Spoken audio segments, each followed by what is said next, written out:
अहिरसी आयुरसी सर्वतः प्रतिष्ठासी धातात्वां ददातु विधातात्वां ददातु ब्रह्मवर्चस्वः सुतम्. इन्फर्टिलिटीचा रेट एवढं वाढण्यामागं तुम्हाला काय कारण वाटतं? लग्न होतं युजली मुलींचं 26-27, त्याच्यानंतर पण त्यांचं असतं की नाही आम्हाला थोडंसं लाईफ एन्जॉय करायचं आहे, त्यामुळे जो मेन त्यांचा जो कन्सीव्ह होण्याचा पिरियड आहे तिथे स्पेंड होऊन जातो.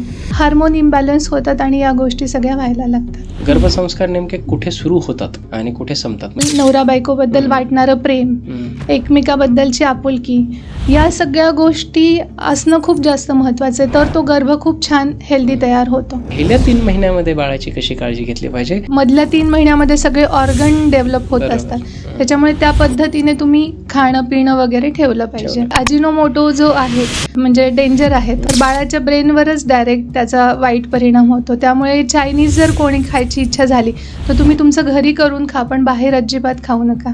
आता जिजामाता आहेत तर त्यांना शिवाजी महाराजांना घडवायचं होतं तर ते फक्त विचार नव्हत्या करत, त्या स्वतः तलवार घेऊन तलवारबाजी शिकत होत्या, सगळे प्लॅन स्वतः करायच्या, त्याच्यामुळे शिवाजी महाराज घडले. पूर्ण प्रेग्नन्सीवर आहार कसा असला पाहिजे? पोळी आणि भाजी घेतली असं नाही, मग त्याच्यामध्ये ग्रीन व्हेजिटेबल्स झाले, डाळ वगैरे घेतो त्याचा येलो कलर, असं छान कलरफुल ताट असेल ना तर तितकं जास्त मनामधून इच्छा होते की मला हे खायचं, आणि मग ते न्यूट्रिएंट्स बाळापर्यंत पण पोहोचतात. आईला बाळासाठी छान दूध देण्यासाठी काही उपाय करू शकतो आपण? 6वा महिना जेव्हा संपतो, म्युझिकचा किती इफेक्ट होतो बाळावरती?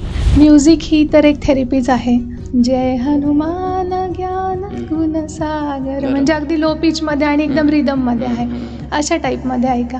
9व्या महिन्यामध्ये किंवा 7व्या महिन्याच्या पुढे काय प्रॅक्टिसेस अशा आहेत ज्या केल्याच्या नंतर त्यांची नॉर्मल डिलिव्हरी होऊ शकते?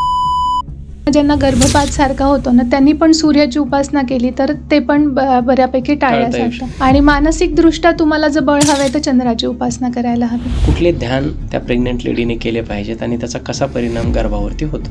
आपले 5 सेन्स ऑर्गन जे आहेत तर त्याच्यावर आपण ध्यान करू शकतो. बाळाचा मसाज वगैरे केला जातो, करावा की न करावा? बाळाचं ब्रेन ऍक्टिव्ह होण्यासाठी काही अशा ऍक्टिव्हिटीज असतात ज्या त्यांनी रोजच्या रोज केल्या पाहिजेत?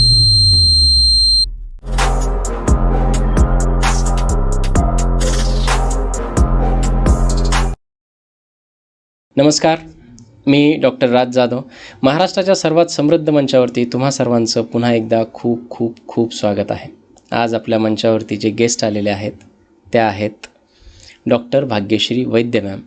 यापूर्वी आपण त्यांच्यासोबत एक आगळा वेगळा आणि खूप परिणामकारक असा सुंदर पॉडकास्ट केला होता, आणि त्या पॉडकास्टला इतका भरभरून प्रतिसाद मिळाला.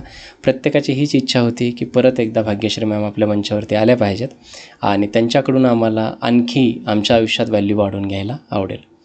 आम्हालासुद्धा ते आवडणार होतं, परंतु यावेळेस जसं आपण मागच्या वेळेस ज्या थेरपीवरती ब्रेन डेव्हलपमेंट थेरपीवरती पॉडकास्ट केला तर त्याच्याही अगोदर, म्हणजे ब्रेन डेव्हलपमेंट सुरू कधी होते? बाळ जन्माला आल्याच्या नंतर. परंतु बाळ जन्माला येण्याच्या अगोदरपासून ही प्रोसेस सुरू होते आणि त्या प्रोसेसला गर्भसंस्कार म्हणतात. अगदी आजकालच्या काळामध्ये इन्फर्टिलिटीचा रेट एवढा जास्त वाढलेला आहे. म्हणजे पहिल्या काळामध्ये जसं सहज अपत्य व्हायची, जशी सहज संतती व्हायची, तशी सहज संतती आजच्या काळामध्ये होत नाही. त्याला नेमकी कुठली कारणं आहेत त्यामागे? नंतर गर्भधारणा करण्यापूर्वीपासून आपण कुठली तयारी केली पाहिजे? गर्भधारणा झाल्याच्या नंतर 9 महिने आईची आणि पोटातल्या बाळाची कशी काळजी घेतली पाहिजे? एक साधी गोष्ट असते की आपण जेव्हा एखादं घर बांधतो तेव्हा त्याचा पाया मजबूत करतो, जेव्हा शेतात पेरणी करतो तेव्हा त्याचं बी कसलेलं आहे की नाही हे बघतो. मग आपण जेव्हा एखादं बाळ जन्माला घालतो त्यापूर्वी जी काही प्रोसेस आहे तिथे आपण कुठेतरी कमी पडतो. आणि म्हणूनच मला असं वाटतं की मुलं जन्माला येत आहेत जशी वाटेल तशी घडत नाहीत, आणि ती मुलं घडवण्याची आणि पर्यायाने राष्ट्र घडवण्याची जी प्रोसेस आहे ती मला असं वाटतं की गर्भसंस्कार या थेरपीमध्ये येते. तर हे गर्भसंस्कार नेमके कसे केले पाहिजेत? गर्भसंस्कार अगदी गर्भधारणा होण्याच्या पूर्वीपासून दाम्पत्यांनी, म्हणजे आईने आणि वडिलांनी कशा पद्धतीने गोष्टी पाळल्या पाहिजेत, गर्भधारणा झाल्यापासून 9 महिने कशी काळजी घेतली पाहिजे, तिने कुठलं म्युझिक ऐकलं पाहिजे, कसे कपडे घातले पाहिजेत, स्वतःला कसं मेंटेन ठेवलं पाहिजे, तिची मानसिक शारीरिक सर्व स्थिती कशी मजबूत राहिली पाहिजे, आणि बाळ जन्माला आल्यापासून नवजात बाळकाची आणि आईची काळजी कशी घेतली पाहिजे, या सर्व बाबींवरती अगदी विश्लेषण करून आजचा हा पॉडकास्ट होणार आहे. आणि अर्थातच त्यासाठी आपल्याकडे त्याच ताकदीचे गेस्ट आलेले आहेत आणि ज्यांचं नाव आहे डॉक्टर भाग्यश्री वैद्य मॅम. मला खूप आनंद वाटतो आहे आणि मी अभिमानाने त्यांचं स्वागत करू इच्छितो राजमंचावरती. मॅम, खूप खूप स्वागत आहे तुमचं राजमंचावरती. हा आपला दुसरा पॉडकास्ट आहे आणि पुन्हा एकदा राजमंचावरती नवीन स्टुडिओमध्ये तुम्ही आलेला आहेत. कसं वाटतंय? खूप छान, खूपच छान. वाईब्स तर खूपच छान आहे तिथले. आणि मी राजमंचला सगळ्या टीमला अगदी मनापासून आभार मानते, कारण आपला जो पहिला पॉडकास्ट झाला म्हणजे राजमंचचा परिवार फक्त भारतातच नाही तर भारताच्या बाहेर पण खूप मोठ्या प्रमाणात आहे. खूप सारे साधक तिकडनं पण जॉईन झालेत, बऱ्याचशा मुलांनी तिकडनं पण जॉईन करून ते पण या ब्रेन डेव्हलपमेंटचा फायदा घेत आहेत. इवन अहमदाबाद, अजून आंध्र, इकडचे लोक आपल्या इथे येऊन 8 दिवस राहिले जवळ हॉटेलमध्ये आणि त्यांनी पण हा कोर्स केला. म्हणजे हे राजमंचमुळे तिथपर्यंत पोहोचणं खूप सोपं गेलं. आणि ही जी विद्या आहे ही बऱ्याचशा छोट्या छोट्या गावांमध्ये पण आणि वेगळ्या देशांमध्ये पण पोहोचवता आली. त्यामुळे अगदी मनापासून छान. आणि धन्यवाद. हे घडलं, जर या माध्यमातून घडलं असेल तर खरंच असं वाटतं की आम्ही हे जे काही मंच तयार केला आहे, अगदी हा मंच मोठा करण्यामागे जी मेहनत केली ती आज फळाला आली किंवा फलीभूत झाली असं म्हणता येईल. खूप छान. आजच्या विषयाकडे येऊयात मॅम. तुमचं इंट्रोडक्शन आपल्या पब्लिकला झालेलंच आहे, चांगल्या पद्धतीने झालेलं आहे. आणि मला असं वाटतं की आजचा विषय फार महत्त्वाचा आहे, म्हणजे राष्ट्र घडवण्याचा विषय आहे. थोडक्यात बघायला गेलं तर मुलं जन्माला येतात, मरतात, लोक तसं होतं, परंतु जे घडणं म्हणतात, याला काहीतरी आपण घडवणं म्हणतो, ते घडण्यासाठी सुरुवात होते ते एखाद्या बाळाचा जन्म होण्यापासून आणि त्याही अगोदरपासून होते बाळ ते कन्सिव्ह होण्यापासून. म्हणजे जसं मी इंट्रोडक्शनमध्ये बोललो की आजकाल सहज संतती होणं दुर्लभ झालेलं आहे. म्हणजे इन्फर्टिलिटीचा रेट एवढा जास्त वाढलेला आहे. आम्ही क्लिनिकमध्ये बसतो, आमच्याकडे पेशंट्स येतात, तेव्हा असं कळतं की यार हे इतकं अवघड झालंय, मूल होणं एवढं सोपं होतं अवघड. हे इन्फर्टिलिटीचा रेट एवढं वाढण्यामागं तुम्हाला काय कारण वाटतं? नक्कीच. पॉडकास्ट सुरू करण्यापूर्वी आपण गुरुदेव दत्तात्रेयांना आणि स्वामींना अगदी मनापासून नमस्कार करूया. ॲक्च्युली इन्फर्टिलिटीचा प्रॉब्लेम जो आहे ना, ॲक्च्युली होतं काय आहे, आधीच्या काळामध्ये 12 ते 15 या वयामध्ये मुली वयामध्ये यायच्या आणि आता अगदी 8व्या-9व्या वर्षापासूनच मुली वयामध्ये येतात. मग जो मेनोपॉजचा जो पिरियड आहे तो पण थोडासा प्रीपोन झाला आहे. तर मग त्याच्यामुळे काय होतं आहे की लग्न होतं युजली मुलींचं 26-27, त्याच्यानंतर पण त्यांचं असतं की नाही आम्हाला थोडंसं लाईफ एन्जॉय करायचं आहे. बरेच मुलं तर मला जॉब करायचं वगैरे म्हणून 29-30व्या वर्षी पण लग्न करतात. मग पुढे त्यांनी अजून एकमेकांना वेळ द्यायचा म्हणून पुढचा वेळ जातो त्यांचा आणि त्याच्यानंतर मग ते प्लॅन करतात तेव्हा 32 ते 35 हे वय त्यांचं आलेलं असतं. आणि त्याच्यामुळे आता मेनोपॉज जो रेट आहे तर तो खूप अलीकडे आल्यामुळे ते 40व्या-45व्या वर्षामध्ये पण मेनोपॉज सुरू झाले. त्यामुळे जो मेन त्यांचा जो कन्सीव्ह होण्याचा पिरियड आहे तो त्यांच्या करिअरचा पिरियड म्हणून ते तिथे स्पेंड होऊन जातो. बरोबर. ही एक गोष्ट आहे. त्याच्यानंतर लाईफस्टाईल ही तर अगदी बिघडलेली लाईफस्टाईल ही तर आपण स्वतःच डोळ्यांनी बघतो. तर आधीचं जे होतं ते एकदम आपल्या वेळेस जे सगळ्या गोष्टी होत्या त्या अगदी रुटीनमध्ये होत्या. तर आता सगळंच डिस्टर्ब आहे. म्हणजे आता ऑफिस जे आहे तर ते पण नाईट शिफ्ट असतात बऱ्याच जणांच्या. मग उठणं वेगळ्या वेळेमध्ये, खाणं वेगळ्या वेळेमध्ये, या सगळ्या गोष्टींमुळे हार्मोन इम्बॅलन्स होतात आणि या गोष्टी सगळ्या व्हायला लागतात. बरोबर. खूप छान. जसं गर्भसंस्कार म्हणतो आपण, गर्भसंस्कार नेमके कुठे सुरू होतात आणि कुठे संपतात, म्हणजे तो स्पॅन कितीचा असतो, पिरियड काय असतो तो? येस. जेव्हा लग्न होतं आणि जेव्हा त्या दोन नवरा बायकोंना जेव्हा वाटतं की आता आपल्या आयुष्यामध्ये अजून एक तिसरा पाहुणा हवा आहे, तर तोच क्षण आहे की जेव्हा गर्भसंस्काराची सुरुवात होते. तर तो जो थॉट आहे एकमेकांबद्दलचा किंवा आपल्यामध्ये अजून एक मेंबर आपल्याला यायला पाहिजे, तर हा थॉट आहे ना, तर तेव्हापासून या सगळ्या गोष्टी ॲक्च्युली सुरू होतात. पण याच्यामध्ये कसं आहे की एकमेकांबद्दल, नवरा बायकोबद्दल वाटणारं प्रेम, एकमेकाबद्दलची आपुलकी, या सगळ्या गोष्टी असणं खूप जास्त महत्त्वाचं आहे. तर तो गर्भ खूप छान हेल्दी तयार होतो.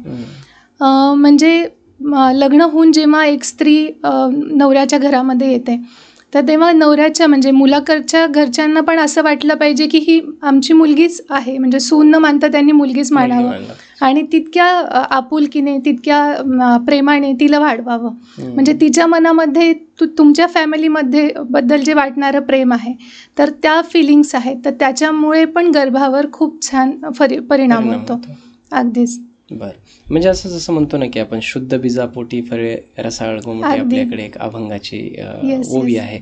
सो हे शुद्ध बीज म्हणा किंवा हे करण्यासाठी अगोदर काही काळजी घ्यायला पाहिजे. जेव्हा कन्सिव्ह करायला जाणार आहोत आपण, आता जसं म्हटलात की तिसरं अपत्य म्हणा किंवा तिसरा मेंबर आपल्या घरात आणण्यासाठीचे जे प्रयत्न करतात दाम्पत्य, त्यावेळेस काही करण्यासारखी काळजी असते किंवा काही मंत्र श्रोत्र किंवा त्यावेळेस मेंटॅलिटी कशी असायला पाहिजे त्या दाम्पत्याची? जेव्हा एका नवऱ्या बायकोला मनामध्ये येतं की आता आपल्याला एक बाळ हवंय, तर तो क्षण जो आहे तोच खरं तर गर्भसंस्काराला सुरुवात तेव्हापासून होते. तर एकमेकांबद्दल वाटणारी आपुलकी, या सगळ्या गोष्टी पण मॅटर करतात. त्याच्यासोबतच काळजी काय घ्यायला हवी, तर आहार आपला सात्विक हवा. नॉनव्हेज वगैरे खात असाल तर ते तुम्ही टाळायला हवं. जर जो नवरा आहे तर तो जर अल्कोहोलचं सेवन करत असेल, स्मोकिंग करत असेल, तर याही गोष्टी थोड्याशा टाळाव्यात, कारण त्या पण फर्टिलिटीकडे आपल्याला नेतात. हां, आणि स्त्रियांनी पण झोपणं, त्यांचं म्हणजे जी लाईफस्टाईल आहे तर ती शक्यतो वेळेत सगळ्या गोष्टी करण्याचा प्रयत्न करावा. त्याच्यामध्ये आहारामध्ये फॉलिक ॲसिड योग्य प्रमाणामध्ये घ्यावं. डॉक्टर 3 महिन्यापूर्वी सजेस्ट पण करतात फॉलिक ॲसिड. तर ते घेऊ शकता किंवा तुम्ही अन्नामधून पण घेऊ शकता, जसं की आळी वगैरे आहे. तुम्ही चांगलं कडधान्य खा, सगळ्या डाळी खा, म्हणजे पौष्टिक आहार घ्या, जेणेकरून ह्या सगळ्या गोष्टी सुलभतेने होऊ शकतात. बरं, आणि तुम्ही काही एक्झाम्पल्स सुद्धा सांगणार होतात की इन्फर्टिलिटी आलेले पेशंट्स तुमच्याकडे जे आलेले होते, त्यांना बाळ होण्याची काही स्टोरीज होत्या तुमच्याकडे? Yes sir, yes. माझी ना जर्मनीची एक क्लायंट आहे, तर ती म्हणजे भारतातलीच आहे, तिकडे शिफ्ट झालेली. तिला डॉक्टरांनी सांगितलं होतं की तुला नॅचरल बेबी होणार नाही, त्यामुळे तू हा विचारच सोडून दे आणि तू IVFकडे वगैरे आपण टर्न करूया. तर तिला कुठनं तरी रेफरन्स मिळाला. नंतर तिने खूप विश्वासाने योगा जॉईन केला. नंतर जवळपास 5 ते 6 महिने ते हजबंड वाईफ दोघं पण करायचे योगा, आणि त्यांनी सुरू केलं. नंतर 5व्या महिन्यामध्ये तिला कन्सीव्ह झालं. हो, आणि त्याच्यानंतर त्यांना ते बिलीव्हच होत नव्हतं. त्यांनी दिवसातनं 3दा टेस्ट केली की खरंच पॉझिटिव्ह आहे का, पॉझिटिव्ह आहे का. त्याच्यानंतर त्यांनी गर्भसंस्कार पण केले आणि भारतामध्ये आले तेव्हा पहिल्यांदा आईकडे जाऊन पहिल्यांदा भेटायला पण आले. अजून एक क्लायंट आहे, तिचं 37 वय होतं आणि ती पण मेनोपॉजकडे टर्न केलं होतं. तर डॉक्टर म्हणाले होते की तुला एक बाळ आहे, आता तू त्याच्यामध्ये समाधानी राहा आणि आता सेकंड बेबीचा विचार तू सोडून दे म्हणून. मग तिने पण योगा वगैरे जॉईन केला. जवळपास 9 ते 10 महिने तिने कंटिन्यू योगा केलेला आणि नंतर शिफ्टिंग वगैरे होती घराची. नंतर त्यामध्ये थोडासा 1 महिना तिचा गॅप झाला आणि नंतर दुसऱ्या महिन्यामध्ये फोन आला की मॅम कन्सीव्ह झाला. दुसऱ्याच महिन्यात? हो, म्हणजे तिने जॉईन करून 9-10 महिने झाले होते. तर मग ती म्हणत होती की म्हणजे मेनोपॉजकडे मी टर्न करत होते. म्हणजे ते डॉक्टरांना पण खूप सरप्राईज होतं की अरे हे असं कसं काय. तर योगामुळे सोलली तुम्ही योगा त्याच्यामध्ये इन्क्लूड केला होता की काही त्यांच्या दुसऱ्या पण ट्रीटमेंट सुरू होत्या? नाही, फक्त आणि फक्त योगा. अरे बापरे. हो, योगा म्हणजे कसं आपले सगळे हार्मोन बॅलन्स होतात, सगळ्या आतून शारीरिक ज्या गोष्टी आहेत त्या योग्य प्रमाणामध्ये, एवढ्या लवकर रिझल्ट मिळतो ते आता तुमच्या बॉडीवर डिपेंड आहे. काही जणांना अगदी 3 महिन्यामध्ये होतं, काही जणांना एखादं वर्ष पण लागू शकतं. ओके, खूप छान, खूप छान. आपण आपल्या विषयाकडे वळूयात. मला असं वाटतं की आपण गर्भसंस्कारबद्दल बोलतोय, हे खूप छान आवडलं मला की जेव्हा तुम्हाला वाटेल की आता आपल्याला बाळ पाहिजे, गर्भसंस्काराला सुरुवात करा. येस, समजा कन्सिव्ह झालं, प्रेग्नंट आहे लेडी, आणि त्याच्यानंतर आपले गर्भसंस्कार ॲक्च्युअल जी आहे दुसरी फेज ज्याला म्हणू शकतो, प्री, ॲक्च्युअल आणि पोस्ट, अशा 3 फेजेस आहेत त्याच्यामध्ये.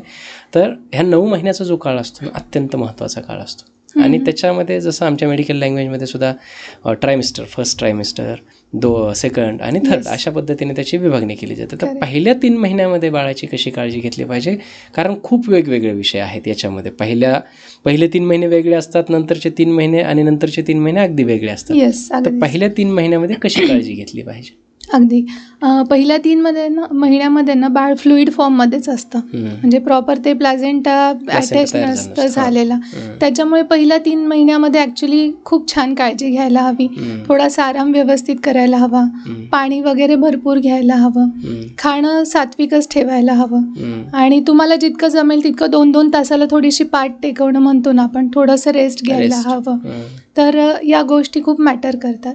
त्याच्यानंतर मधल्या 3 महिन्यामध्ये तेव्हा बाळाचं हार्ट, लंग जे मेन बॉडी पार्ट आहेत तर ते तयार व्हायला लागतात. तर त्याच्यामुळे तिथे तुमचा आहार खूप जास्त मॅटर करतो. त्याच्यानंतर तुम्ही जी काही उपासना करता, साधना करता त्या गोष्टी पण मॅटर करतात. आणि प्रेग्नेन्सी ही फक्त त्या बाईपुरती नसते, म्हणजे पूर्ण फॅमिलीच प्रेग्नेंट असते पाहायला गेलं तर.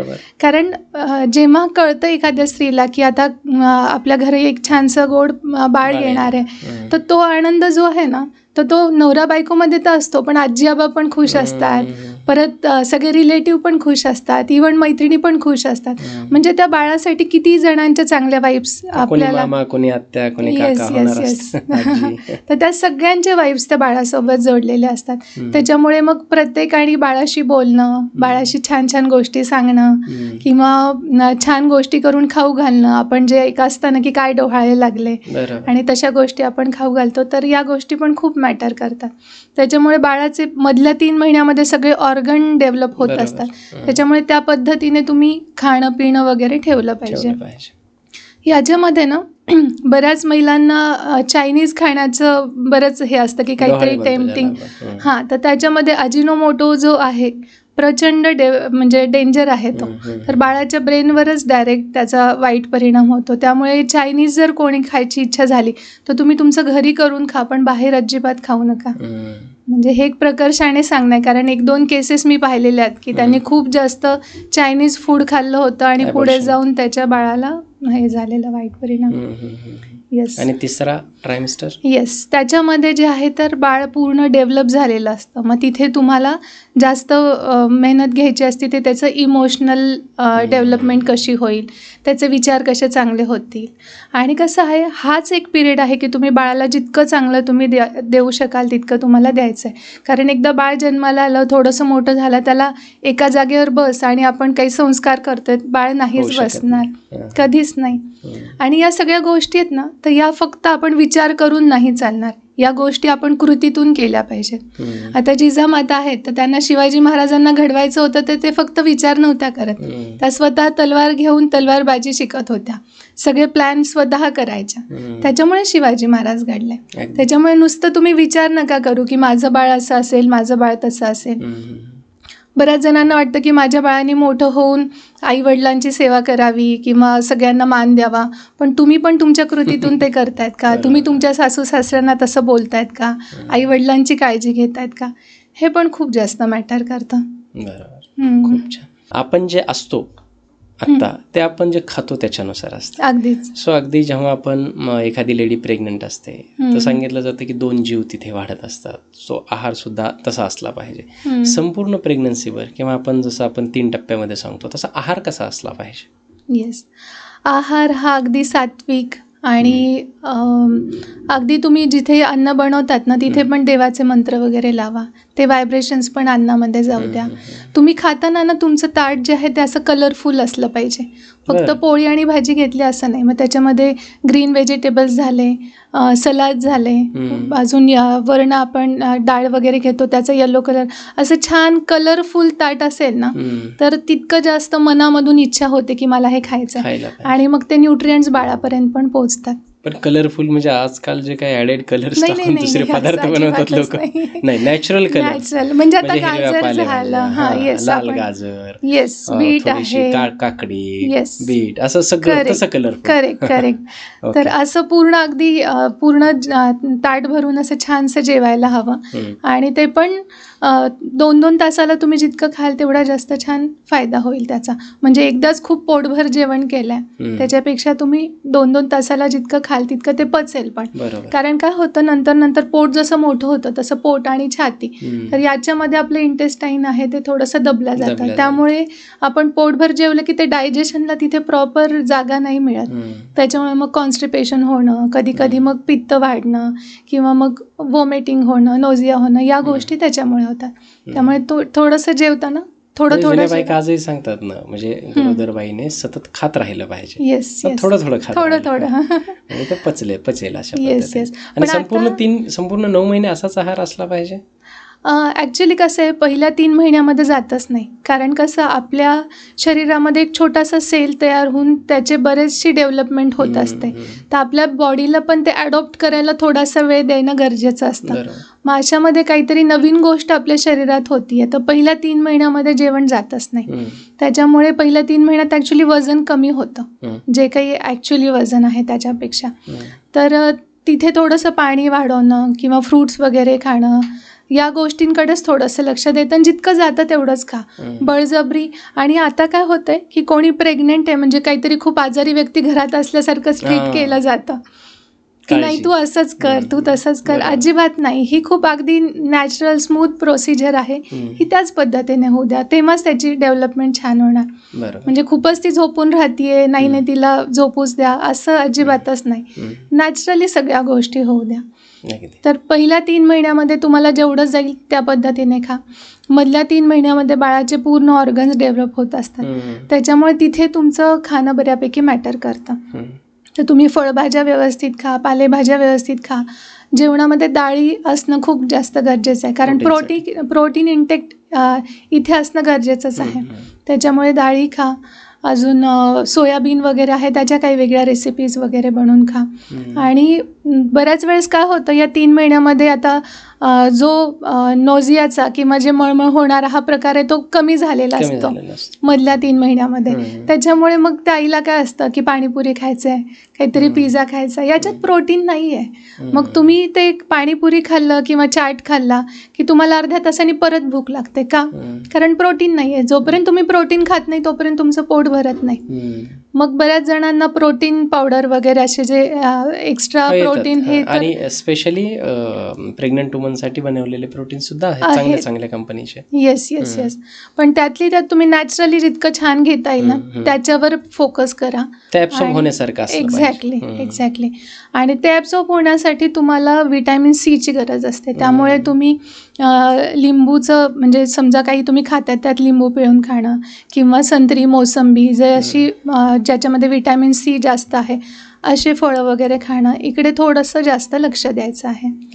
याच्यासोबत ना दही भात मस्त एकदम छान न्यूट्रिशियस आणि प्रीबायोटिक करेक्ट. तर हे आपल्या जेवणामध्ये हवंच मधल्या 3 महिन्यामध्ये पण, इवन थ्रू आउट प्रेग्नेन्सी पण. ताकाचं सेवन करायला हवं याच्या. आणि दुधापेक्षा दुधाच्या पदार्थांमध्ये कॅल्शियम जास्त मिळतं, तर त्याच्यामुळे या गोष्टींकडे पण लक्ष द्यायचं. अजून एक रेमेडी सांगते. चांदीच्या वाटीमध्ये जर दूध रात्री ठेवायचं आणि ते दही बनवायचं, म्हणजे विरजण लावायचं चांदीच्या वाटीमध्ये, आणि ते सकाळी नाश्त्याच्या वेळेस त्या स्त्रीने खायचं. तर ते जे दही असतं चांदीच्या वाटीतलं, तर त्यांनी ना बाळाचं कॅल्शियम खूप छान भेटतं. म्हणजे दातं पांढरे शुभ्र येणं आणि हाडं बळकट होणं, याच्यासाठी त्या चांदीच्या वाटीतलं दही आहे ना, म्हणजे त्याच्यामध्येच विरजायला हवं ते. तर ते खूप छान फायदा करतं. खूप छान. जसं आपण सुरुवातीला सांगितलं की त्या 9 महिन्यांच्या काळामध्ये ती लेडीज, प्रेग्नंट आई म्हणू शकतो जिला होऊ घातलेली, तर ती जे करेल ते सगळं त्या बाळावरती इफेक्ट करतं. सो त्या म्युझिकचा किती इफेक्ट होतो बाळावरती, आणि जर होतो तर ते म्युझिक कसं वापरलं पाहिजे, कुठलं ऐकलं पाहिजे, कधी ऐकलं पाहिजे, किती ऐकलं पाहिजे, सगळ्या विषय आपण सांगूयात थोडंसं. म्युझिक ही तर एक थेरपीच आहे, तो एक मेडिटेशनचा पण पार्ट आहे. तर म्युझिक हे आपल्या आयुष्याचं एक अविभाज्य अंग म्हणू शकतो आपण त्याला. आणि ज्या आईचं म्हणजे ज्या मातेला बाळ होणार आहे तिचे हार्मोन बऱ्यापैकी अपडाऊन होत असतात, इम्बॅलन्स होत असतात, त्यामुळे तिचे इमोशन्स पण तसेच थोडेसे फ्लक्च्युएट होत असतात. तर म्युझिकमुळे ना ते थोडेसे स्टेबल होण्यासाठी छान मदत होते. आणि म्युझिक हे स्मूदिंग हवेत, छान हवेत. इवन आपण जे आता सपोज तुम्हाला हनुमान चालीसा आहे. तर आता हनुमान चालीसा जे आहे तर त्याच्यामध्ये एक हाय पिच मध्ये म्हणलेलं आहे. हनुमान चालीसा वेगवेगळ्या रागामध्ये गायलेली आहे लोकांनी. त्यात तो उग्र पण आहेत, त्या सॉफ्ट पण आहेत, त्या लोफाई पण आहेत, म्हणजे अशा वेगवेगळ्या. तर जे तुम्ही हाय पिच मध्ये ना तर ते प्रेग्नेन्सी मध्ये नाही ऐकलं पाहिजे. ते तुम्हाला कधी ऐकायचं जेव्हा मुलांमध्ये कॉन्फिडन्स कमी आहे आणि त्यांना कॉन्फिडन्स हवा आहे तेव्हा तुम्ही हाय पिचचे ऐका. पण जेव्हा प्रेग्नेंट आहेत आणि तुम्हाला बाळाच्या डेव्हलपमेंटसाठी ऐकायचं तेव्हा कोणतं, जय हनुमान ज्ञान गुण सागर, म्हणजे अगदी लो पिच मध्ये आणि एकदम रिदम मध्ये आहे अशा टाईप मध्ये ऐका. तर हा पण खूप छान परिणाम होतो. त्याच्यासोबत भिंपलास राग जो आहे तर त्या रागामुळे बाळाची बुद्धी जी आहे ती तल्लख व्हायला लागते. म्हणजे इवन जे मतिमंद मुलं आहेत ना तर त्यांना पण आपण भिंपलास राग जो आहे तर तो त्याचं म्युझिक ऐकायला सांगतो. एखादं उदाहरण सांगू शकतो पर्टिक्युलर एखादं म्युझिक ते या रागामध्ये आहे, कारण लोकांना राग माहित नसेल तो. अच्छा, नाही युट्यूबवर तुम्ही भिंपलास रागाचे म्युझिक असं टाकला ना, कारण पर्टिक्युलर गाणं किंवा असं एक नाही सांगता सॉन्ग काही नाहीये त्या रागामध्ये. नाही, म्हणजे असतील भरपूर, नाही भरपूर असतील, मला माहित नाही ऍक्च्युली. हा, तर म्युझिक वगैरे पण असतील. भिंपलास रागाने मतिमंद मुलांमध्ये पण खूप छान फायदा होतो. बरं, येस, खूप छान. हे झालं म्युझिक बद्दल. आणि ते कधी ऐकलं पाहिजे मुळात, कसं? सतत नाही, जेव्हा तुम्हाला थोडंसं रिलॅक्सेशन हवंय, तुमचं काम झालंय, आता तुम्ही थोडंसं पाठ टेकून झोपलायत, पडलायत, अशा वेळेस ऐका. संध्याकाळी तुम्ही देवासमोर दिवा लावता तर तेव्हा तुम्ही ऐकू शकता. छानसं म्युझिक लावून तुम्ही ध्यान केलं तरी त्याचा छान फायदा होतो. आजकाल हे स्पॉटिफायवरती पॉडकास्ट आलेले आहेत, त्याच्यानंतर मग बुक्स आलेले आहेत, ऑडिओ बुक्स वगैरे आलेले आहेत. बऱ्याच बायका सजेस्ट करतात की तुम्ही, बरेच डॉक्टरसुद्धा सजेस्ट करतात की तुमच्या आवडीचं एखादं बुक वगैरे तुम्ही ऐकू शकता. वाचण्यासाठी वेळ नसेल, काम करत करत एखादं बुक ऐका, किंवा काहीच छान पॉडकास्ट असतात ते सुद्धा ऐका, असं ते ओके. अगदी काहीच हरकत नाही. ज्यांना वाचायला वेळ मिळत नाहीये, मग तुम्ही काम करता करता काही छान पॉडकास्ट ऐकले, म्हणजे काहीतरी चांगलं नॉलेजेबल तुम्हाला काहीतरी मिळतंय ना. आणि बाळाची पण प्रवृत्ती तशी होते की मला ज्ञान मिळवायचंय, मला काही ना काही हवंय, म्हणजे ही भूक आपल्या बुद्धीला असणं खूप जास्त गरजेची आहे. त्याच्यामुळे हे अगदीच हवंय. खूप छान. बरं, आता जे काही मंत्रसाधना असतात, उपासना असतात, घरोघरी आपण करतोच, पूजा अर्चा सगळ्या ह्या गोष्टी करतात, परंतु याचा परिणाम आपल्या बाळावरती किती होऊ शकतो किंवा होतो? खूप जास्त. म्हणजे तुम्ही बाळाला गर्भात असतानापासून स्पिरिच्युअलिटीची जर सवय लावली तर ते बाळ खूप दैदिप्यमान, अगदी उज्ज्वल असं एक वेगळीच डेव्हलपमेंट होते. म्हणजे आता तुम्ही सूर्याची उपासना पण रोज करायला पाहिजे. जे प्रेग्नेंट वुमन आहेत तर त्यांनी सूर्याच्या उपासनेने ना, एकतर बऱ्याच जणांना ज्यांना गर्भपात सारखा होतो ना त्यांनी पण सूर्याची उपासना केली तर ते पण बऱ्यापैकी टाळण्यासारखं. येस, आणि मानसिकदृष्ट्या तुम्हाला जर बळ हवंय तर चंद्राची उपासना करायला हवी. हां, चंद्रमनाचा कारक आहे. हां, येस, त्याच्यामुळे. कारण बऱ्याचदा असतं ना, काही हिस्ट्री असते, अबॉर्शन वगैरे झालेले असतात आणि आता परत कन्सीव्ह झालाय, तर कुठेतरी बॅक ऑफ द माइंड असतं की ही प्रेग्नेन्सी आता व्यवस्थित व्हावी. त्यामुळे मग मनाचे जे फ्लक्च्युएशन्स असतात निगेटिव्हिटीकडे बऱ्यापैकी जातं. तर त्यांनी जर चंद्राची उपासना केली किंवा चंद्राला दाखवून पांढऱ्या वस्तूचं जर दान दिलं तर त्यांनी पण मन स्टेबल व्हायला लागतं. म्हणजे हे स्पिरिच्युअलिटी पण इथे खूप जास्त मॅटर करते. आता आपले प्रेक्षक काही जर ऐकत असतील, सूर्याची उपासना केल्याने आपलं ॲबॉर्शन, वारंवार होणारे ॲबॉर्शन टाळू शकतो. सूर्याची उपासना काय करायची नेमकी? पण सूर्याला अर्घ्य द्या. ओके. आणि सूर्याला नमस्कार करून म्हणा की मला जे बाळ होणार आहे तर ते तुझ्यासारखं तेजस्वी, दैदिप्यमान, ज्ञानी होऊ दे, शक्तिमान होऊ दे, त्याला आरोग्य चांगलं लाभू दे. अशा छान छान अफर्मेशन्स तुम्ही तिथे देऊ शकता किंवा मागू शकता. ओके. पण हे काय होतं माहिती आहे का, की आजकाल एखादी एकदम सुज्ञ, सुजान अशी एखादी फॅमिली असेल, त्या घरामध्ये या सगळ्या गोष्टी शक्य आहेत. परंतु बऱ्याच घरामध्ये थोडंसं ना, सून आहे, सासूचं आणि तिचं जमत नसेल, तिचं आणि तिच्या घरामध्ये एखादी जाऊबाई असेल तर त्यांचं ते पटत नसतं. म्हणजे अगदी ती प्रेग्नंट लेडी असेल तरी तिला तिच्या वाटेचं काम करावंच लागत असेल. असे थोडेसे फ्रस्ट्रेशन्स असतात. करेक्ट. आणि खूप साऱ्या, मोस्ट ऑफ द वुमेन्स म्हणजे ज्या प्रेग्नंट आहेत त्यांना सुद्धा कामं करावी लागतात. आणि कामं नाही केली तर घरामध्ये इन्कम सोर्सेस तेवढे नसतात, तर त्यांना ड्युटीला पण जावं लागतं, घर पण सांभाळावं लागतं आणि ते प्रेग्नन्सी पण सांभाळावी लागते. ही सगळी जी काही रस्सीखेच होते त्यांच्या आयुष्यामध्ये, त्या वेळेला त्यांची जी काही मेंटॅलिटी आहे एवढी स्थिर ठेवणं, हे करणं प्रॅक्टिकली थोडंसं इम्पॉसिबल वाटतं लोकांना. तर अशा काळामध्ये त्यांनी काय करायला पाहिजे? जी सिच्युएशन आपल्यावर आलेली असते ना, तर ती एक्सेप्ट आपण जितक्या लवकर करतो त्याच्यातून आपण तितक्या लवकर बाहेर पडू शकतो. म्हणजे मी तर सगळ्यांनाच सांगते की आपल्यावर जो काही प्रॉब्लेम आपल्याला जो आलेला असतो तो उगाच नसतो आलेला. आपल्याला त्याच्यातून घडवायचं असतं या डिवाईनला, आणि त्याच्यामुळे आपल्याला हा प्रॉब्लेम आलेला असतो. पण आपण जर त्याच्यातच कायम गुरफटून बसत असोत ना, तर आपण त्याच्यातून कधी निघणारच नाही. परत परत रिपीट होतं. आता जर 8th स्टँडर्डला एखादा मुलगा आहे आणि त्याने अभ्यासच नाही केला, तर तो 9thला जाणारच नाही ना, तिथेच फेल होतोय. तर या डिवाईनला काय हवंय, तुम्हाला घडवायचं आहे. त्याच्यामुळे 9th स्टँडर्डमध्ये एक परीक्षा असते. एक्झॅक्टली. तर हीच परीक्षा पण जेव्हा आपण ती सिच्युएशन एक्सेप्ट करतो की हां बाबा असं आहे, मला यातनं बाहेर निघायचं, तर तुम्ही लेसन काय घेताय, लेसन घेणं जास्त गरजेचं आहे.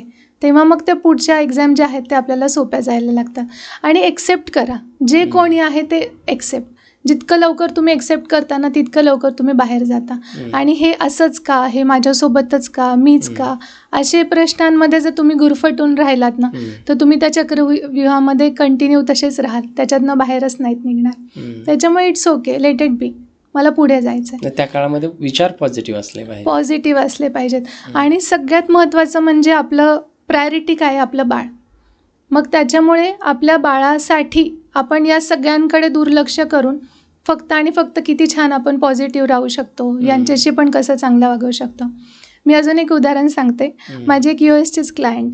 तर मी क्लासमध्ये असंच सगळ्यांना टास्क सांगते की तुम्ही एक फोन करायचा अशा व्यक्तीला की ज्याच्याशी तुम्ही सध्या बोलत नाही आहात. का? कारण आपल्याला आपला इगो कमी करायचा आहे, तेव्हाच बाळामध्ये इगो येणार नाही पुढे जाऊन.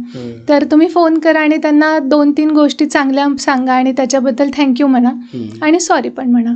तर मग क्लास झाला नंतर फोन करायचं की नाही, खरा फोन करायचा. येस. म्हणजे किती जास्त तुम्हाला तुमचा इगो बाजूला. करेक्ट. तर क्लास झाल्यावर मग माझ्या त्या USच्या क्लायंटचा फोन आला. मला म्हणे की दीदी, मी माझ्या सासूशीच बोलत नाही आणि आमचे खूप मतभेद आहेत आणि मी कसा फोन करू. तर मी म्हटलं, तुला आता पहिले काय हवं, तुझ्या बाळाची डेव्हलपमेंट हवी आहे का तुझा इगो? तर म्हणे नाही, माझं बाळ मला सगळ्यात महत्त्वाचं आहे. म्हटलं मग कर फोन. तर मग तिने फोन केला कसा तरी आणि मनावर दगड ठेवून अगदी, आणि मग म्हणाली की तुमच्या हातचं हे खा वाटतंय, ते खा वाटतंय आणि मला लोणचं वगैरे पण तुमच्या हातचंच आवडतं, इकडे काही तसं मिळत नाही. आणि खूप चांगल्या गोष्टी बोलल्या त्यांच्याबद्दल. आणि नंतर म्हणे की सॉरी, उगाचच आपल्यामध्ये अशा गोष्टी झाल्या. आणि ते सगळं झाल्यावर मग त्या सासूबाई इतकं छान बोलू लागल्या त्यांना की अगं, मला पण तुझी रोज आठवण येते आणि तुझी बरी आहे ना तब्येत वगैरे. आणि नंतर त्यांनी ना 8 दिवसामध्ये एक छानसं मोठं कुरिअरमध्ये ते लोणची आणि काय काय तिला खावं वाटत होतं हे सगळं कुरिअर तिकडे पाठवलं. पण म्हणजे त्या म्हणे की आमची बॉन्डिंग इतकी छान वाढली फक्त एका फोनमुळे. त्याच्यामुळे सॉरी आणि थँक्यू या 2 गोष्टी खूप जास्त महत्त्वाच्या आहेत. आपला इगो आपल्या त्याच्यामुळे बाजूला जातो. खूप छान. म्हणजे हे केलं पाहिजे, प्रत्येकाने केलं. मी तर म्हणतो प्रेग्नंट लेडी सोडा, प्रत्येकाने केलं पाहिजे. खरंच आहे. खूप छान. आणि ग्रॅटिट्यूड जितकं तुम्ही दुसरं म्हणजे मांडता ना, तर तितकी बाळाची पण डेव्हलपमेंट छानच होणार. एक पॉझिटिव्हिटी येते, समोरच्याच्या पण पॉझिटिव्ह वाईब्स आपल्या बाळाला मिळतात. आपण जसं मगाशी बोललो की आपण ध्यानधारणा केली पाहिजे, मेडिटेशन केले पाहिजे. पण कुठले ध्यान, काय त्या ध्यानाचे सुद्धा खूप प्रकार आहेत. त्याच्यात कुठले ध्यान त्या प्रेग्नंट लेडीने केले पाहिजेत आणि त्याचा कसा परिणाम गर्भावरती होतो? अगदीच. ध्यानामध्ये ना खूप सुंदर प्रकार आहेत आणि ध्यानाने खूपच छान डेव्हलपमेंट होते बाळाची, फिजिकली आणि मेंटली पण, आणि त्याचसोबत आपली पण. तर याच्यामध्ये आपले 5 सेन्स ऑर्गन जे आहेत तर त्याच्यावर आपण ध्यान करू शकतो. म्हणजे छानसं म्युझिक लावायचं आणि फक्त आपल्या कानाकडे लक्ष द्यायचं आणि म्हणायचं की माझे कान तीक्ष्ण होत आहेत, म्हणजे माझे आणि बाळाचे पण कान तीक्ष्ण होत आहेत. माझ्या कानाला फक्त आणि फक्त चांगल्याच गोष्टी ऐकण्याची सवय लागते, गॉसिप वगैरे नको आहे आपल्याला. तर सात्विक गोष्टी, चांगल्या गोष्टी मग असं तुम्ही कानावर करा, एकदा डोळ्यावर करा, जिभेवर करा, असे 5ही सेन्स ऑर्गनवर करा. त्याच्यामुळे बाळाची जी डेव्हलपमेंट आहे तर त्यांचे पण 5ही ऑर्गन छान डेव्हलप होतात. त्याच्यासोबत एक मेडिटेशन मी कृष्णाचं घेते, ते सगळ्या साधकांना खूप आवडतं. तर एक असं छान इमॅजिन करायचं की एक छान निसर्गरम्य वातावरण आहे, छान अगदी नदी आहे, छान त्याच्यामध्ये बदक आहेत, कमळाची फुलं आहेत आणि एका छानशा झाडाखाली तुम्ही ध्यान लावून बसलात. तुम्ही प्रेग्नेंट आहात आणि तुम्ही बसलेला आहात आणि तुमच्या शेजारी भगवान श्रीकृष्ण बासरी वाजवत आहेत आणि फ्लूटचं म्युझिक लावायचं. तर ते जे फिलिंग होते ना, म्हणजे लिटरली त्या हे बोलतानाच एवढं छान केलं. अगदी म्हणजे त्या म्हणतात की आमच्या शरीरात असे वेगळेच व्हायब्रेशन्स येतात आणि जसं जसं त्या बासरीचा आवाज आपल्या कानामध्ये जातो तर बाळाची हालचाल त्यांना खूप जास्त जाणवते. म्हणजे ते वाईब्स जे आहेत ना, तर खूपच अगदी मिरेकलस असतात. त्याच्यानंतर फील करायचे की सगळे भगवंत आपल्या शेजारी आहेत, म्हणजे भगवान श्रीकृष्ण बासरी वाजवत आहेत आणि सगळे देवी देवता असे फुलं हातामध्ये घेऊन आपल्या समोर उभा आहेत. आणि त्याच्यानंतर जेव्हा मेडिटेशन संपायला लागतं तर हे सगळेजण ते फुलाच्या रूपात त्यांचा आशीर्वाद त्या गर्भवती मातेवर देतात आणि सगळेजण त्यांच्या डोक्यावर ते फुलं वाहतात. म्हणजे खूप छान वाटतं हे असं केल्यावर. पण तर ते आहे गायत्री ध्यान आहे. गायत्री माता तर भगवान म्हणजे सूर्याला तेज देणारी देवता म्हणतो आपण. तर त्याच्यामुळे गायत्री मंत्र आणि ही पण उपासना खूप पॉवरफुल आहे. पण ते पण असंच आहे की हे सौम्य आणि शांततेने म्हणणं गरजेचं आहे. मग गायत्री ध्यान आम्ही घेतो, त्याच्यामध्ये एक खीर आणि पाणी, तर हे फक्त त्या गर्भवती मातेनेच प्यायचं आणि ती खीर पण तिनेच खायची, कारण ते पूर्ण व्हायब्रेशन जे आहेत ते बाळ तेजस्वी होण्यासाठी, दैदिप्यमान होण्यासाठी, अष्टपैलू व्यक्तिमत्व घेऊन जन्माला येण्यासाठी, तर त्याचा खूप छान फायदा होतो. ओके. या काळामध्ये महिला ज्या ड्रेसिंग करतात, कलर्स आपण थोडक्यात म्हणू, टाईप तर सोडा, परंतु ज्या कलर परिधान करतात त्याचा पण फरक पडतो बाळावर? खूप जास्त. ॲक्च्युली या प्रेग्नेन्सीच्या जर्नीमध्ये ना, तुम्ही जितके लाईट स्मूदिंग छान असे कलर यूज करता ना, तितकं बाळ तुमचं शांत आणि स्थिर चित्ताचं होईल. जर तुम्ही ब्लॅक किंवा रेड असे ॲग्रेसिव्ह कलर घालत असाल तर मग ते बाळ थोडेसे चिडचिडे जाणवतातच. त्यातली त्यात जे बेडशीट असतं, कारण त्यात ओव्हरनाईट आपण झोपलेलं असतो, तर ते तर ब्लॅक आणि रेड कलरचं कधीच नसावं. पण जर तुम्हाला कॉन्फिडन्स हवा आहे, म्हणजे तुम्हाला स्वतःमध्ये कॉन्फिडन्स नाही आहे पण तुमची इच्छा आहे की माझ्या बाळ कॉन्फिडेंट व्हावं, तर अशा वेळेस तुम्ही रेड कलरचा ड्रेस घालू शकता, पण बेडशीट नाही. कारण रेड कलर जे आहे ना, तो कॉन्फिडन्स वाढवणारा पण कलर म्हणतात. त्याचप्रमाणे ब्लू कलर जो आहे, म्हणजे स्काय ब्लू कलर किंवा ग्रीन कलर. आता जेव्हा डोहाळे जेवण वगैरे असतं तेव्हा हिरवी साडी का घालतात? कारण ते एक शांततेचं पण आहे प्रतीक आणि कन्स्ट्रक्शनचं प्रतीक आहे. Yes, correct. आणि आपल्या शरीरातील उष्णता पण ते कमी करतं. त्याच्यामुळे हिरवा रंग प्रेग्नेन्सीमध्ये याच्यामुळे घालतात. त्याच्यामुळे तुम्ही सायलेंट कलर वगैरे जास्त तुम्ही प्रेफर करू शकता. सगळ्यात मोठं टास्क असतं प्रेग्नन्सी राहिल्यापासून ते डिलिव्हरी होईपर्यंत. आणि अगदी तर मला वाटतं 3-4 महिन्यापासून बायका याच्यासाठी प्रयत्न करतात की नॉर्मल डिलिव्हरी झाली पाहिजे. अगदी म्हणजे सिझेरियन होणं किंवा ते अगदी पाप मानलं जातं आपल्याकडे किंवा नकोच असं वाटतं, ते नॉर्मल डिलिव्हरी झाली पाहिजे. तर 9व्या महिन्यामध्ये किंवा 7व्या महिन्याच्या पुढे बायकांनी अशी कुठली तयारी केली पाहिजे किंवा काय प्रॅक्टिसेस अशा आहेत ज्या केल्याच्या नंतर त्यांची नॉर्मल डिलिव्हरी होऊ शकते? येस, खूप छान प्रश्न आहे सर हा. ॲक्च्युली जेव्हा आपले प्रेग्नन्सी कळाली आणि 2 महिने पूर्ण झाले, तर 3ऱ्या महिन्यापासून तुम्ही सायलेंट वॉर्मअप आणि योगासनं करायला हवेत. योगासनाला डिलेवरीमध्ये म्हणजे या पूर्ण जर्नीमध्ये प्रेग्नन्सीमध्ये खूप जास्त महत्त्व आहे. तर याच्यामध्ये आता पहा, जर सपोज आपण एखादा खाऊ घरात आणला आणि तो जर मुलांनी खाल्ला नाही, तो खराब झाला, तर आपण काय करू? टाकून देतो. तर आपण जे अन्न खातो आणि त्याचे न्यूट्रिएंट्स जे आहेत ना, तर ते आपली बॉडी रिक्वायरमेंट नसतेच. त्याच्यामुळे ब्रेन काय करतं? ते घेतं, स्टोअर करतं, पण रिक्वायरमेंट नाही आहे, फ्लश आउट होऊन जाणार. पण जेव्हा तुम्ही या प्रेग्नन्सीच्या जर्नीमध्ये, इवन एरवीसुद्धा प्रत्येकानेच जेव्हा योगा करतो आपण, स्ट्रेचिंग करतो, तर आता सपोज हाच हात आहे आणि इथे आपण स्ट्रेच केलं आहे, तर या मसल्स जे आहेत हे ब्रेनला मेसेज देतं की मला इथे खूप स्ट्रेचिंग होती आहे, मला इथे कॅल्शियम हवं आहे, मला पोटॅशियम हवं आहे. मग ब्रेन काय करतं? ब्लडला मेसेज करतं की इथे या गोष्टी पोहोचवून दे. मग त्या गोष्टी तिथे पोचल्या जातात. मग ह्या जर सातत्याने होत असेल, तेव्हा ब्रेनला माहिती आहे की आता ह्याची रिक्वायरमेंट ही रोजची आहे. मग जेवणामधून सगळे न्यूट्रिएंट्स मग स्टोअर करून ठेवतं आपलं ब्रेन आणि मग ते डेली बेसिसवर आपल्याला ते भेटायला जातात. म्हणजे असं बऱ्याच वेळेस होतं की बऱ्याच लेडीज म्हणतात की मॅम माझं खाणं वगैरे एकदम व्यवस्थित आहे, पण हे पॅरामीटर्स का बरं डिस्टर्ब आहे. मग तुमची स्ट्रेचिंग आहे का, तुमच्या बॉडीची रिक्वायरमेंट आहे का. त्याच्यामुळे योगा जेव्हा आपण करतो ना, ती फ्लेक्झिबिलिटी पण आपल्यामध्ये राहते, न्यूट्रिएंट्स आपल्याला प्रॉपर मिळतात, जेणेकरून आपलं शरीर व्यवस्थित राहून आपल्याला डिलेव्हरीसाठी, नॉर्मल डिलेव्हरीसाठी त्याचा उपयोग होतो. आणि 8व्या आणि 9व्या महिन्यामध्ये आपण जे आसन घेतो तर त्याने नॉर्मल डिलेव्हरी होण्यासाठी खूपच छान फायदा होतो. कुठले आसन करतो पर्टिक्युलर? म्हणजे आपण बटरफ्लाय आहे, म्हणजे भद्रासन आहे. भद्रासनामधले काही व्हेरिएशन्स आहेत. अजून उभा राहून ज्या स्थितीमध्ये सिटअप्स वगैरे आहेत, पण हे थोडंसं आपण मिस्टर किंवा सासू तर त्या गोष्टी. आणि एक सजेशन आहे सगळ्यांनाच की यूट्यूब झालं किंवा कशावर असं काहीतरी पाहून तुम्ही घरी आसनं करू नका, कारण हे खूप हार्मफुल आहे. कारण तुमची सिच्युएशन काय आहे, तुमची आत्ताची कंडिशन काय, ती तुमच्या जे डॉक्टर आहेत किंवा तुमचे जे योगा इन्स्ट्रक्टर आहेत त्यांना पूर्णपणे माहीत असते, तर ते तुम्हाला गाईड करू शकतात. पण तुम्ही असं मनानेच काहीतरी पाहून काहीतरी करू नका. बरोबर, ते उलट हार्म होईल आपल्या बाळाला आणि आईला सुद्धा. Yes yes yes. खूप छान. त्याच्यासोबतच ना 9व्या महिन्यामध्ये थोडंसं दुधामध्ये तूप टाकून पिल्याने पण नॉर्मल डिलिव्हरीसाठी फायदा होतो. कारण तूप जे आहे ना, तर ते आपले जॉईंट्स वगैरे पण थोडेसे बळकट करतं आणि नॉर्मल डिलिव्हरीसाठी त्याचा खूप छान फायदा लॅक्झेटिव्ह म्हणून पण काम करतं. येस, त्याच्यामुळे ती पण एक गोष्ट आहे.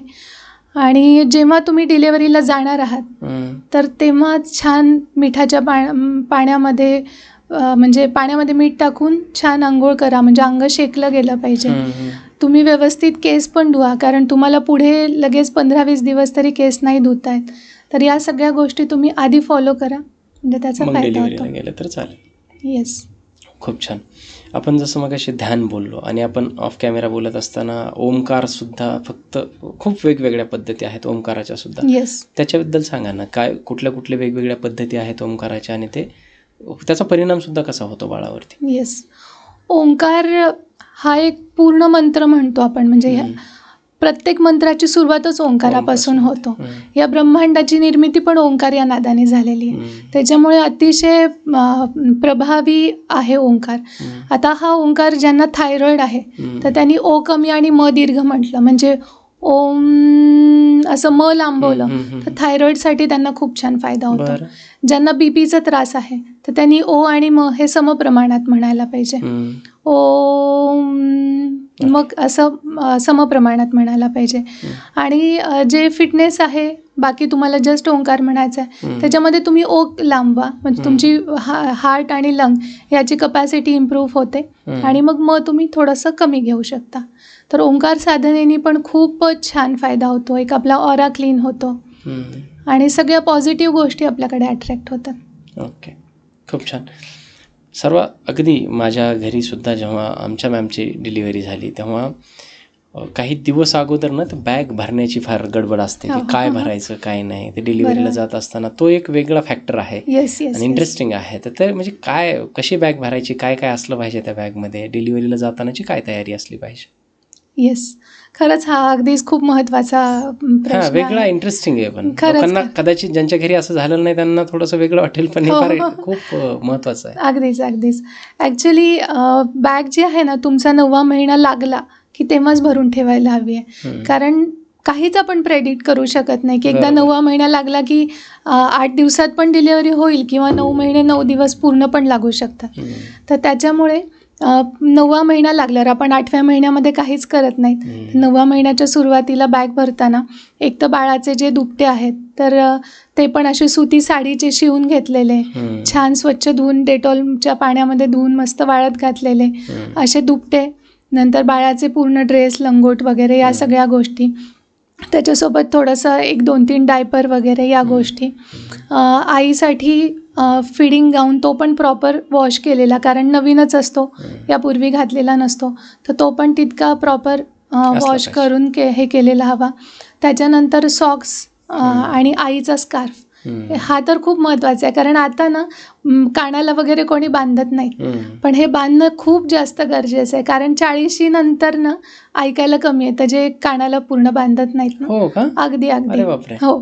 मध्येच माझे एक योगाचे साधक आहेत, तर त्यांचं काहीतरी 44 एज आहे, तर त्यांनी मला विचारलं की मॅम आजकाल कानामध्ये असं काहीतरी आवाज येतोय आणि प्रॉपर ऐकू येत नाहीये. त्यांना म्हटलं तुम्ही डिलिव्हरी झाल्यावर कान प्रॉपर 1.25 महिना बांधले होते का? नाही म्हणे, मार्चमध्ये डिलिव्हरी झाली होती, खूप उन्हाळा होता. म्हटलं त्याचेच हे फळ आहेत. हो का? म्हणजे हे डिलिव्हरी झाल्यानंतरचा जो पिरियड असतो ना 1.25 महिन्याचा, ही तुमच्या आयुष्यासाठीची FD आहे. तुम्हाला विथ इंटरेस्ट 40 नंतर भेटणार आहे. तुम्ही जर आत्ता काळजी घेतली, पुढचं तुमचं सगळं स्मूथ असेल, सगळं फिजिकल फिटनेस तुमचा. आणि जर या महिन्यामध्ये तुम्ही खूपच केअरलेस असाल की आधी बांधायचे, आता काय गरज आहे, किंवा पूर्ण आपण फुल कवर वगैरे करायचो, कारण डिलेव्हरीमध्ये आपले सगळे ऑर्गन एकत्र करून त्या बाळाला बाहेर काढण्यासाठी प्रयत्न करतात. म्हणजे हे अगदी डोळे झालं, कान झालं, सगळे वीक झालेले असतात. म्हणजे एका स्त्रीचा पुनर्जन्म का म्हणतो आपण डिलेव्हरीला, कारण सगळी शक्ती एकवटून आपण बाळाला बाहेर काढतो ना. तर त्याच्यामुळे ही तितकी काळजी, ते बॉडी रिकवर करण्यासाठी पण 1.25 महिना लागायला लागतो. त्याच्यामुळे तुम्ही ते कव्हर करा, फोन वगैरे जास्त पाहू नका. बाळ जागा आहे, बाळ खेळते ॲक्च्युली. मग आता बाळाचे छान छान फोटो काढायचे, आपल्या सोशल मीडियावर पोस्ट करायचे नाही. तुम्ही डोळ्याला जर खराब केलं, पुढे जाऊन तुम्हाला मोतीबिंदू, काचबिंदू लवकरच होणार. त्याच्यामुळे हे तुम्ही जितकी छान काळजी घ्याल, तितके 40 नंतर तुम्हाला सगळं विथ बोनस भेटणार आहे. खूप छान. एकदा का डिलिव्हरी झाली की त्याच्यानंतर आईचा आणि बाळाचा मसाज वगैरे केला जातो, त्याचा काही फायदा तोटा किंवा करावा की न करावा? अगदीच करायला पाहिजे, कारण मसाजमुळे ना स्नायू बळकट होतात, हाडं बळकट होतात. बाळाचा तर मसाज, काही लोक खूपच, ते मी बघितल्यात काही आज्या, ते म्हणजे एकदम चोळून काढतात, मुरगळून काढतात बाळाला. ते तेवढं स्ट्रॉंग करणं गरजेचं नाही, एवढं स्ट्रॉंग करण्याची गरज नाहीये, पण मसाज हा पाहिजेच. आणि जेंटल असायला हवा ना. एक्झॅक्टली. आणि बाळाला ना 2 वर्षापर्यंत मसाज करा. युजली बाळ चालू लागलं की मग आपलं थोडंसं दुर्लक्ष होतं. सगळी नवीन नवीन नवीन जे असतं तेव्हा आपलं कौतुक असतं, आणि एकदा बाळ आता चालतंय, आता छान पळतंय, मग आपलं ते राहून जातं. तर मसाज हा 2 वर्षापर्यंत करायला हवा. त्याच्यामध्ये पण फिगारो ऑइल असेल किंवा चंदनबला ऑइल एक आहे, ते पण खूप छान आहे बाळाच्या डेव्हलपमेंटसाठी. तर स्नायू आणि हाडं दोन्ही बळकट होतात. आणि ते धुरी वगैरे पण देतात, तर ते पण बाळाला द्यायला पाहिजे. सुरुवातीला तुम्ही लावून बघा, बाळाला काही इन्फेक्शन होत आहे का. नसेल होत ना, तर तुम्ही अगदी बिंदास्त करा. आणि जर इन्फेक्शन होत आहे, थोडी पुरळ आल्यासारखी वाटते, तर मग तुम्ही तेल बदलून पहा. फक्त जे डिलेव्हरी जर कोणाची नॉर्मल झाली, तर त्या स्त्रीनी तर अगदी घ्यायलाच पाहिजे. धुरी पण घ्यायला पाहिजे, मसाज पण पूर्ण 1.25 महिना करून घ्यायला पाहिजे. पण जर सीझर झालं तर फक्त धुरी नाही घ्यायची, आणि मसाज पण अगदी पोटाच्या तिथे वगैरे नको करायला, कारण जर स्टिचेसमध्ये जर तेल गेलं आणि मग ते इन्फेक्शन झालं, तर मग पुढे कॉम्प्लिकेशन्स वाढतात. पण कमरेकडे छान लक्ष द्यायचं, कारण कंबर जी आहे ना, ती पुढे 40 नंतर खूप प्रॉब्लेम येतात. कसले 40 नंतर? डिलिव्हरी झाल्यापासून सुरूच होतं. खरंच. म्हणजे इवन पिरियड्सच्या दिवसांमध्ये पण ज्यांचे पोट दुखणं वगैरे या ज्या गोष्टी आहेत ना, तर हे पण या डिलेव्हरी नंतरच्या काळामध्ये जर तुम्ही काळजी नाही घेतली, तर हे पुढे खूप दिसून येतात. खूप छान. एकदा का बाळ झालं, त्याच्यापेक्षा एक मोठं संकट असतं आईला दूध येण्याचं. कारण बाळाला जर भरपूर दूध नाही मिळालं, तर त्याची डेव्हलपमेंट होऊच शकत नाही अर्थात, आणि सगळी फॅमिली सफर करते त्या सगळ्या ह्याच्यामध्ये. तर आईला बाळासाठी छान दूध येण्यासाठी काही उपाय करू शकतो आपण त्या काळामध्ये? अगदीच.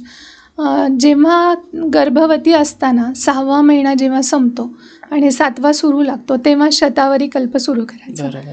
शतावरी कल्पामुळे दूध येण्यासाठी खूप छान फायदा होतो, आणि बाकी पण भरपूर फायदे आहेत शतावरीचे. त्याच्यासोबत दुधी भोपळा, भाजी, फळभाज्या ज्या आहेत ना, त्या सगळ्याच खा. त्यातली त्यात दुधी भोपळा खूप छान आहे. त्याच्यानंतर मेथीचे लाडू, जे आपली आई, आजी, सासूबाई वगैरे या सगळ्या ज्या करून ठेवतात ना, हे उगाचच नसतं, याच्या मागे खूप शास्त्रोक्त कारण आहे. आणि मग ते आळीवाचे लाडू झाले किंवा डिंकाचे लाडू झाले, हे आपलं शरीर परत कमवण्यासाठी पण याचा फायदा होतो, आणि लॅक्टेशनसाठी पण याची खूप छान मदत होते. त्याचसोबत ना, जितकं तुम्ही कुस्करून पातळ खाल ना, म्हणजे त्याचा पण छान फायदा होतो. हम्म. त्याच्यासोबत अजून मी एक सजेस्ट करेल की लसणाचा उपयोग पण करा.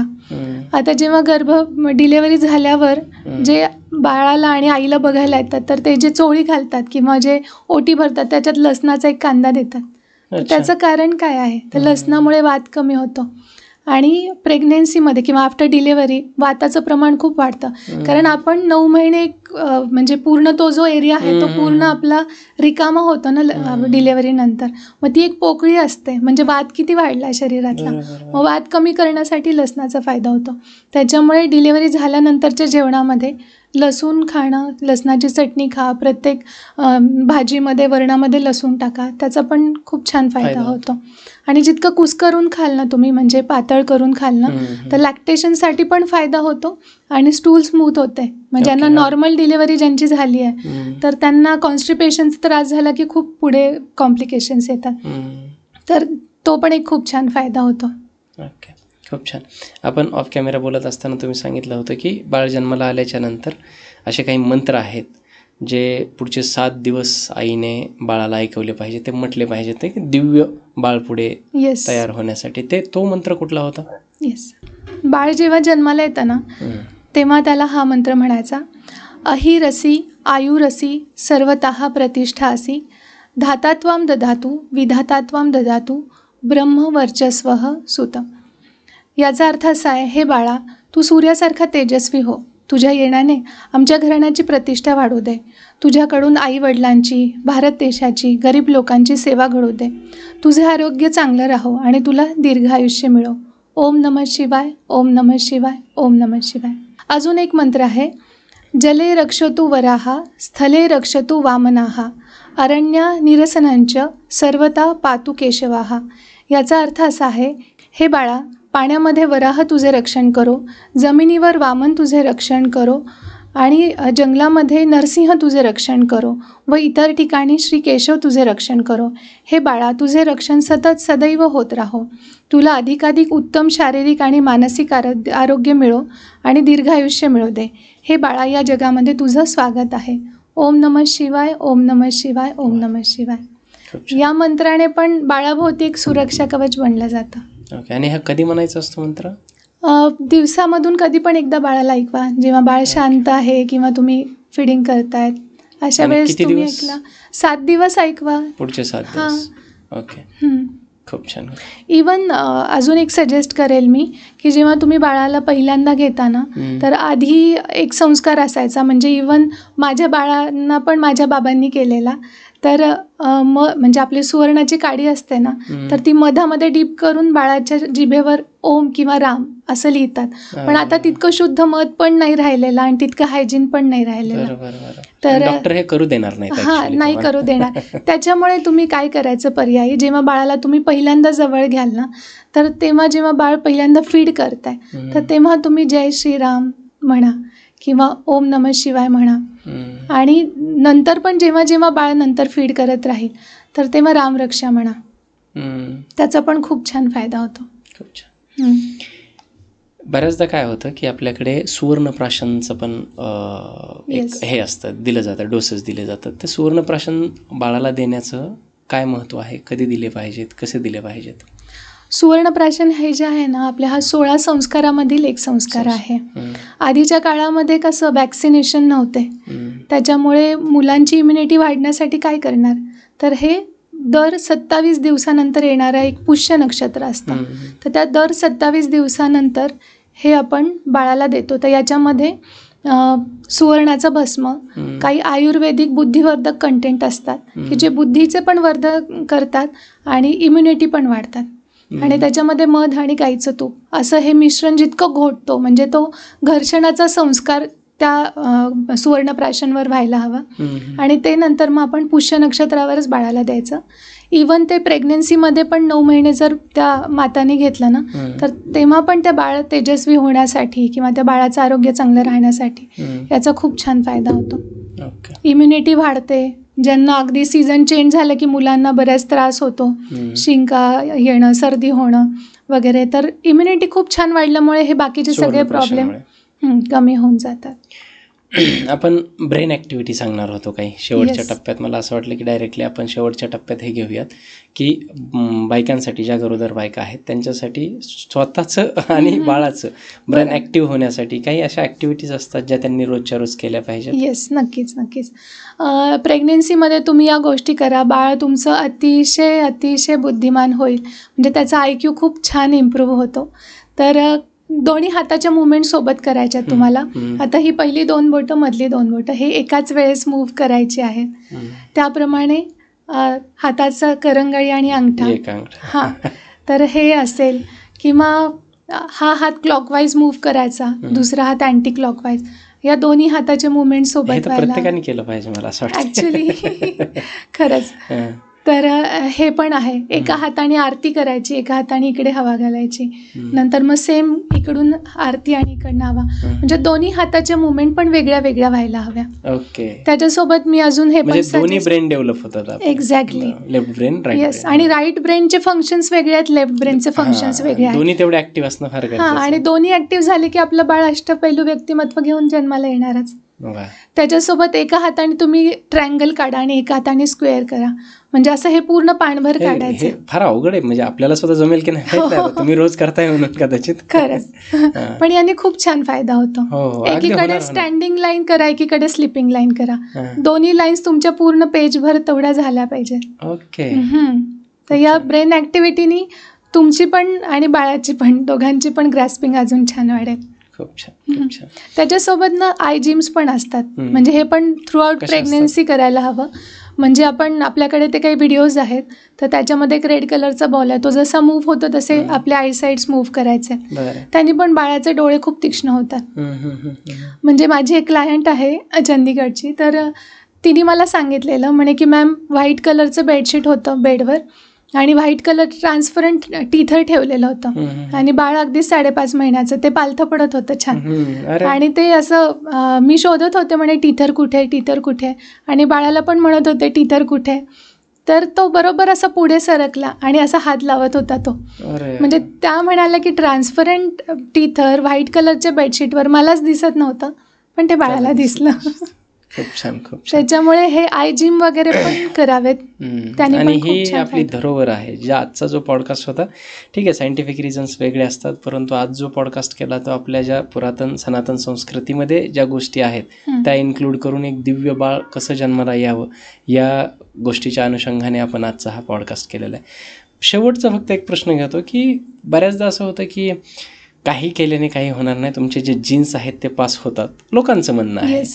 तर तुमचे जे जीन आहेत, आई वडील जसे असतील तसं बाळ जन्माला येईल, त्याच्या आडात नाही तर पोहऱ्यात कुठून येणार, असं काही लोकांचं मत असतं. याला काय उत्तर देणार तुम्ही? याला आपण जितकं नरिश करू. आता एखादं समजा गुलाबाचं झाड आहे आणि त्याला गुलाब येणार आहे असं कन्सिडर करून आपण त्याची काळजीच नाही घेतली, तर ते कसं तरी अगदीच 2-3 पाकळ्या येतील, त्या गळून जातील. पण त्यालाच आपण छान खत पाणी घातलं, त्याला छान नरिश केलं, त्याची छान काळजी घेतली, तर ते येणारं फूल किती छान असेल. ओके. जीन तर आहेतच, परंतु Yes. सोबत हे ज्या काही गोष्टी जर केल्या तर म्हणजे जे काही सुप्त जीन आहेत ते सुद्धा फ्लोरिश होतील आणि Yes. त्याच्यामध्ये इंटेलिजन्स नवा तयार होईल. इंटेलिजन्स असेल, इमोशन असेल, ते सगळं Yes.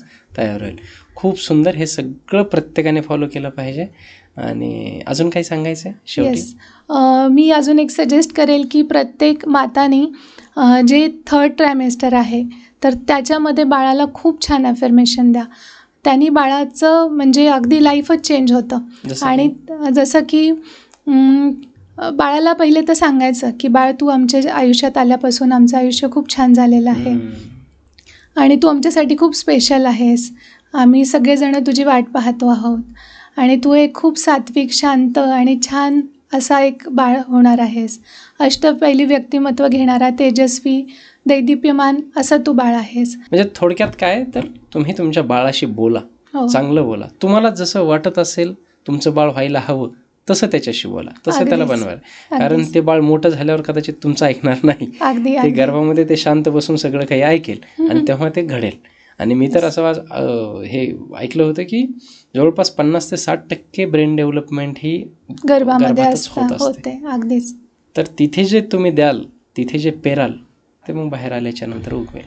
खूप सुंदर पॉडकास्ट मॅम. थँक्यू अतिशय सुंदर नवनवीन माहिती ऐकायला मिळाली आणि ज्या पद्धतीने तुम्ही बोलता ना म्हणजे खूप सुदिंग, मला सुद्धा असं एकदम छान ऐकत राहावं असं वाटतं. Thank you sir. ती फार म्हणजे एक वेगळा पॉडकास्ट वाटतो मला या सगळ्यात आणि मला जास्त बोलण्याची गरज पडत नाही, हे एक खूप महत्त्वाचं वाटलं. खूप छान वाटलं मॅम तुम्हाला दुसऱ्यांदा भेटून बोलून आणि अतिशय महत्त्वाच्या विषयावर तुम्ही खूप सुंदर मार्गदर्शन केलं, धन्यवाद. त्याच्याबद्दल थँक्यू. येस. तुम्हाला हा पॉडकास्ट कसा वाटला ते नक्की कळवा. तुमच्या मनात जर आणखीही काही प्रश्न असतील याला घेऊन तर तुम्ही कमेंट करू शकता आणि ते आम्ही मॅमपर्यंत पोहोचवण्याचा प्रयत्न करू. मॅम गर्भसंस्कार योगा शिकवतात आणि त्या जितक्या छान बोलतात, जितक्या छान शिकवतात ते मला माहिती आहे. त्याच्यामुळे तुम्हाला जर मॅमपर्यंत पोहोचायचं असेल, गर्भसंस्कार असतील, योगा असतील, ब्रेन डेव्हलपमेंट अगोदरचा आपला जो पॉडकास्ट झालेला आहे त्या सर्व गोष्टींसाठी तर मॅमच्या ज्या काही कॉन्टॅक्ट डिटेल्स आहेत त्या आपण डिस्क्रिप्शनमध्ये देऊच. तुम्ही तिथून मॅमपर्यंत पोहोचू शकता आणि खूप सारी व्हॅल्यू तुमच्या आयुष्यात ॲड होईल याची खात्री मी देतो तुम्हाला. आणि दुसरी गोष्ट म्हणजे या पॉडकास्टला घेऊन तुमच्या मनात काही प्रश्न असतील तर ते नक्की विचारा. पॉडकास्ट लाईक करायचा आहे, कमेंट तर तुम्हाला सांगितलंच, आणि सबस्क्राईब करायला विसरू नका, कारण बरेच लोक पॉडकास्ट पाहतात परंतु सबस्क्राईब करत नाही. तुम्ही केलेला एक सबस्क्रायबर आम्हाला आणखी असे अनेक पॉडकास्ट करण्यासाठी मदत करतो, हे कधीही लक्षात ठेवा. आणि सर्वात महत्त्वाचं आपल्या राजमंचाचं ब्रीदवाक्यच हे आहे की संवादातून उत्थान, परंतु ते होईल केव्हा, तुमच्यापर्यंत मिळालेली चांगली माहिती तुम्ही जेव्हा लोकांपर्यंत पोहोचवाल, अनेकांपर्यंत पोहोचवाल, ते पुण्याचं काम आहे. पॉडकास्ट शेअर करणं फार महत्त्वाचं आहे. म्हणून शेअरिंग इज केअरिंग, जसं मॅमने सांगितलं तसं. तर शेअर करत राहा आणि सगळेजण सुखी, समाधानी, आनंदी आणि आरोग्यदायी राहा. Thank you so much. Yes. Thank you sir.